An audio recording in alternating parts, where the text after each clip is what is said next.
we're gonna try to keep this video under 20 minutes. We're gonna try and shoot 15 minutes.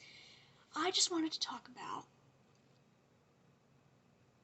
how awful my camera quality is. I wanted to talk about how good the Batman was. Now,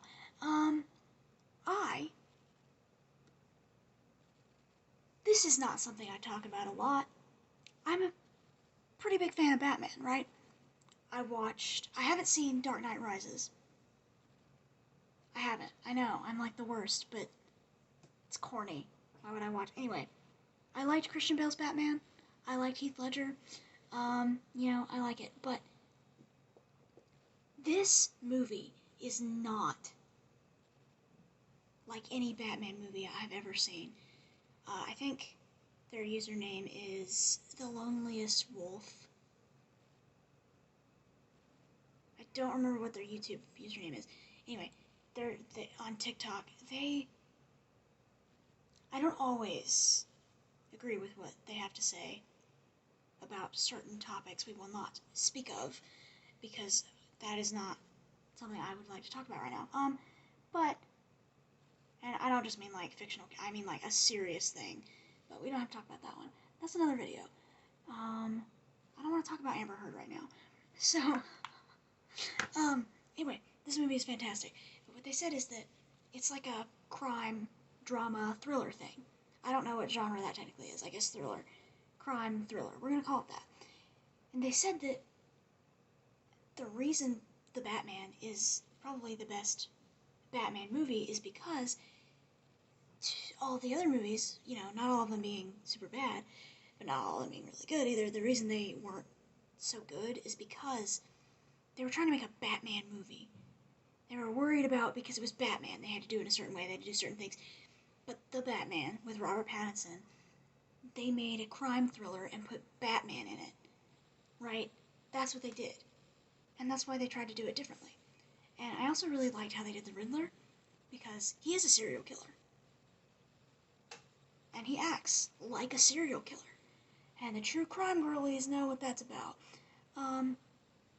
He had fanboys, right? Like, do you know how many women are in love with Ted Bundy? Too many. Anyway, I like the Riddler. Oh, spoilers, by the way. I like the Riddler. I like that, I'm pretty sure that was Andrew Garfield playing the Joker at the end. If Andrew Garfield plays the Joker, I will not be able to contain myself. I just want you all to know that. Seriously. Anyway. So basically, I'm just gonna talk about things I liked. I liked that for one time, Bruce Wayne has eye pain, right? And I think it was actually Matt Reeves was straight up did this for this exact reason. You watch any of the other Batman movies, it's very obvious, right, that he's wearing makeup, right? There's no way he wouldn't be. He's obviously wearing makeup. But every single time he takes his cowl off, it's not there. And his hair is perfect. I don't know if that's true, but, like, it's always like that. And it's like, that doesn't make any sense, So, when Robert Pattinson's Bruce Wayne takes off his mask, and he's got this just eyeliner dripping down his face, and it's covered in sweat, he looks disgusting and grimy, it's realistic. Also, I like the fact that, I know I said I like Christian Bale's Batman, but, like, come on. He bought the Batmobile? That's so lame. I liked that you could see that Bruce Wayne was working on it in the Batcave, and that you could see that he clearly, like, made his suit, and it looked like it had been pieced together, right? It was good. Oh my god, it was so good. And the way, I'm a little sad that everything was dark, so we didn't really get to see the Batmobile. Maybe it'll get another moment of glory in any future sequels they come up with. And obviously they're going to make a trilogy out of this. Of course they're going to do that. As long as Matt Reeves directs it, I will watch it. He clearly knows what he's doing. Also the fact that Bruce Wayne listens to Nirvana is like, awesome. Also, I think that when I watched the movie, before I watched it, I heard people say stuff like, "Oh, they sidelined Selena," and I was like, "Okay, I'll believe it when I see it," And I felt like I didn't feel like she was being sidelined. I felt like she was a side character, right? Like this movie isn't about her. Now, the way they kind of marketed it was a Batman Catwoman team up, and to be fair, they did, but I did think, yeah, she's not as important as I thought she was going to be, right? I feel like they should have made that a little clearer. But they also wanted to make it obvious Catwoman is in this movie. Um, Also, I liked their interpretation of her cat ears just being like a beanie, but also, how's she going to be Catwoman if she don't have cat ears? Just give her cat ears. Also, this is so annoying. I get it's a beanie she cut a hole in. But why the fuck does it do this? Catwoman's mask is a mask. It does like that. Why does it just do this? It's literally covering her nose. That is so weird. I don't like it. Her mask is ridiculous. She looks great. I love Zoe Kravitz. She's beautiful. She did a very good job. The mask is stupid. Also, I hope all of her cats got out. I hope they survived. Because that's all I care about. I also like how, at the end, Bruce is like, I'm not vengeance. Why would I be getting revenge? Like, no. I'm supposed to help people. That's what I'm supposed to do. I'm not supposed to get revenge. That's stupid. I'm gonna help people with this persona. And him, like, helping that lady at the end was really nice. And I think them obviously Thomas Wayne did what he did, not because he was malicious, but because he wanted to protect his wife. Still is like, and he was gonna go to the police and everything. But like, Falcone, whatever, he died, whatever. I like that they didn't make them perfect, right? Like, they made it so that the Waynes had secrets too. And when Bruce found out that his dad was potentially no better than any of these other criminals, he felt awful, right? And you notice that he identified, or at least was very concerned about the mayor's son. The mayor was a terrible human being. He probably deserved to get his head bashed in. But still, he still died. And that wasn't the Riddler's call to make, right?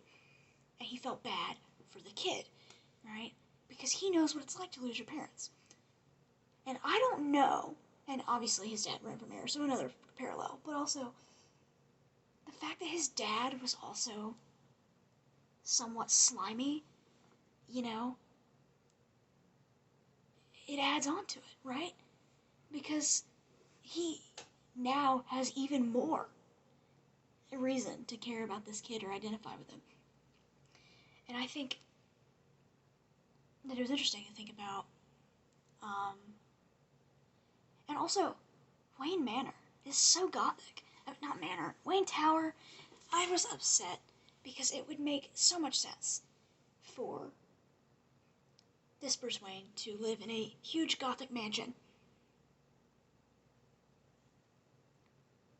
I don't know if you could make a building like Wayne Tower gothic. But they did, so kudos to them. It also, the way the city is laid out, maybe this is just like Gotham, but Wayne Towers being the way it is, it looks pretty much identical to the Dark Knight trilogy. So, I like that. I liked,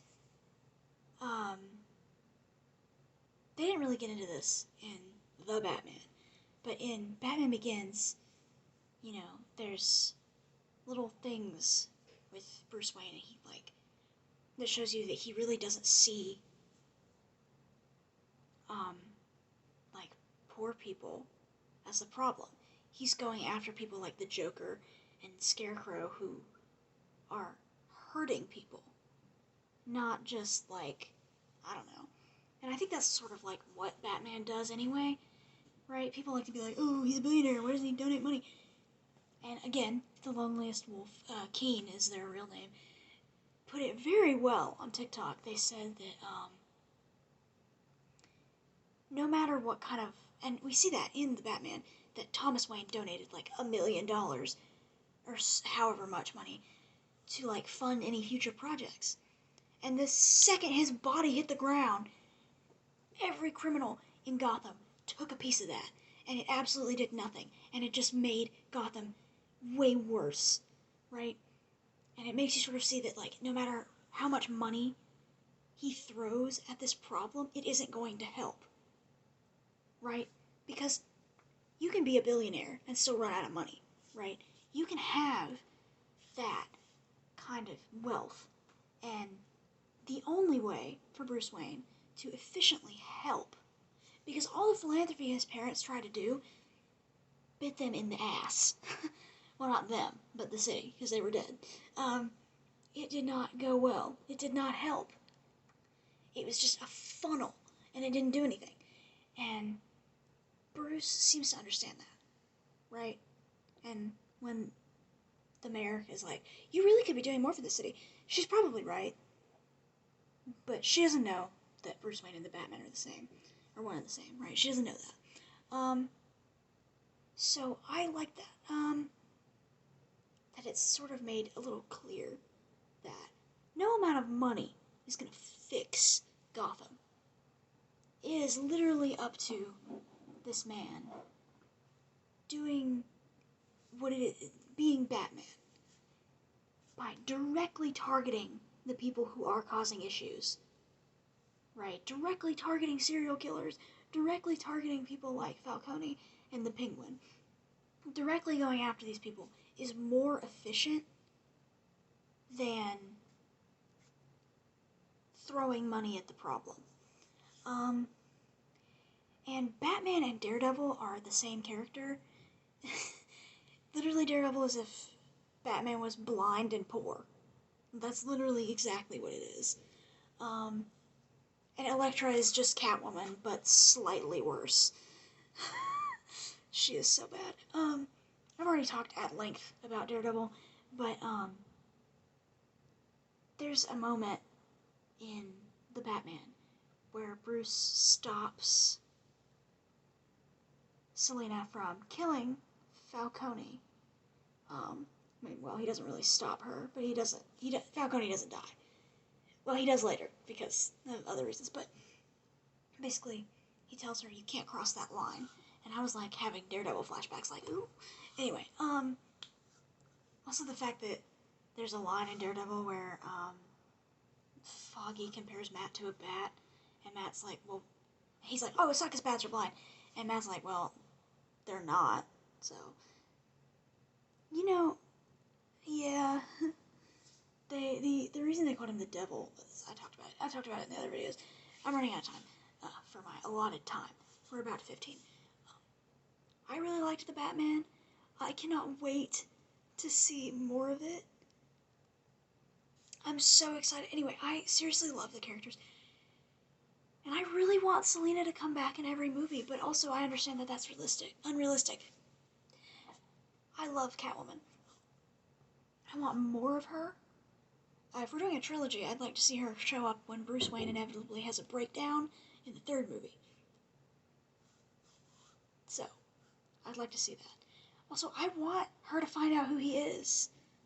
I really want Selina to know that this is Bruce Wayne. So she can be like, you're Bruce. It's going to be so great. That's just the best. I want her to know that. I want to see more of them as a couple, right? Because all the other Batman movies I've seen, there's not a lot of romance.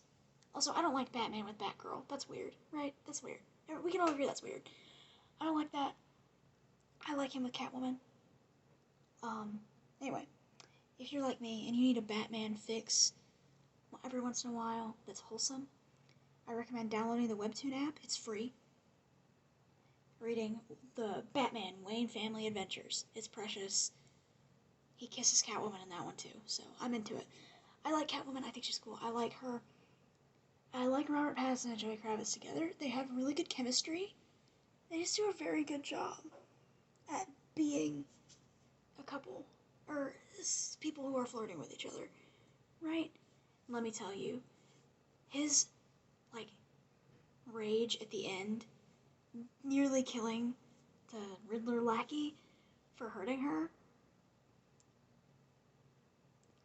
That movie is 2 hours and 56 minutes of Bruce Wayne having a thing for Selina Kyle and not being able to properly express his feelings because he has a lot of issues, and her not really being that here for it. So I love it. Yeah. So anyway, this is the end of the video. I just wanted to quickly talk about how much I love the Batman, and I highly recommend going to see it, although I kind of I didn't spoil the end yet, but I really do think that it is the best Batman movie I have ever seen, and everyone should watch it. The MCU is really having a run for their money with this one, all I'm saying. Okay, bye.